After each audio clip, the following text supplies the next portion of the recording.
Surekha madam पाखे अच्छे केते 3 टंका।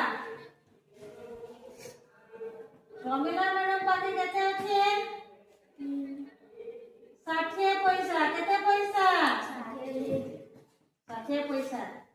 हमें देखिछु 1 टंका समान 100 पैसा। 3 टंका समान केते हवा 300 पैसा।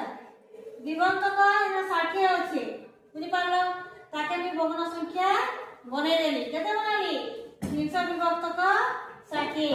शून्य शून्य समान अछि ने कटे देली एकक घरे 30 बचला अन्य 6 बचला। भग्न संख्या केते हला 30 विभक्त 6।